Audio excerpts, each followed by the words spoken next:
The issue isn't the grid, sir. The issue is that there's nothing there. Stand down, Chief. We need to move on here. Don, hold a second. Let's hear what the Chief has to say. Okay, sir, I'll give you an example. We rolled into a site, Diwania, last week. Okay, 101st took casualties securing it for us. We got in there and found it was a toilet factory. I'm saying there's a disconnect between what's in these packets and what we're seeing on the ground. Lots of films have been made about Iraq. What was it that you wanted to add to the genre? Here was this large audience that had really enjoyed the Bourne films. It was that audience that was being asked to fight the war. It was also that audience that was very, very opposed to the war. So it embraced both ends of that spectrum.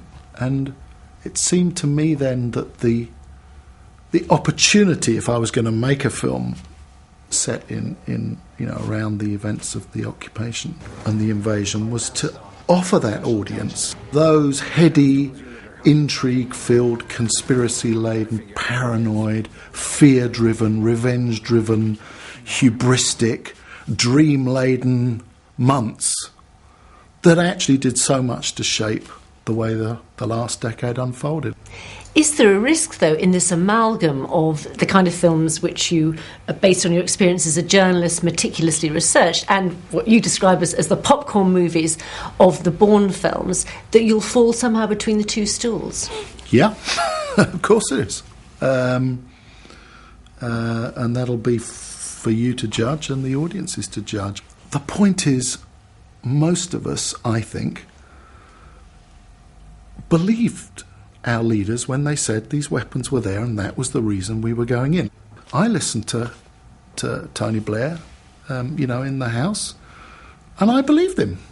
I genuinely did. I know. And I certainly felt very surprised when they didn't find anything, and absolutely growingly affronted when what later became clear. So that journey was true to me, a sense of trust, a perception that trust had been misplaced, and later a sense absolutely that I felt and continue to feel that my trust was abused. But at the heart of the film there's a contentious thesis, and I don't want to give too much of the plot away, but it's around the idea of forged intelligence.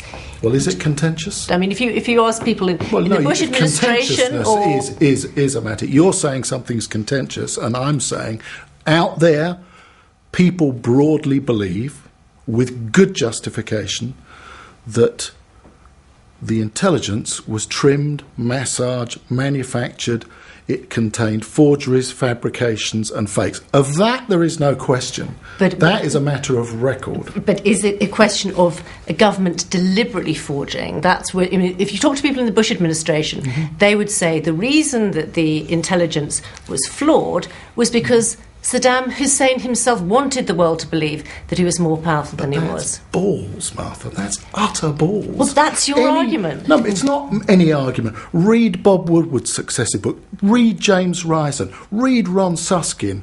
Read any one of the US's most prestigious journalists. Pulitzer Prizes to the nines. And I believe that this film, which in the end, Matt Damon, Chief Miller, says at the end of it, I know what you did. It's clear that something went badly wrong on the road to this thing. And we have all, and most of all people in Iraq, lived with the consequences. And deep down there, the contract between the leaders and the led was very, very damaged. And that is an uncontentious point, and one that is entirely legitimate to be expressed in the broad mainstream of cinema. Necessary, I would say, too. Well, Joe Queenan, first of all, lots of bangs, lots of bombs, but from Paul Greengrass, an agenda, and I suppose it was a matter of time before somebody would take on the issue of WMD. It's a little bit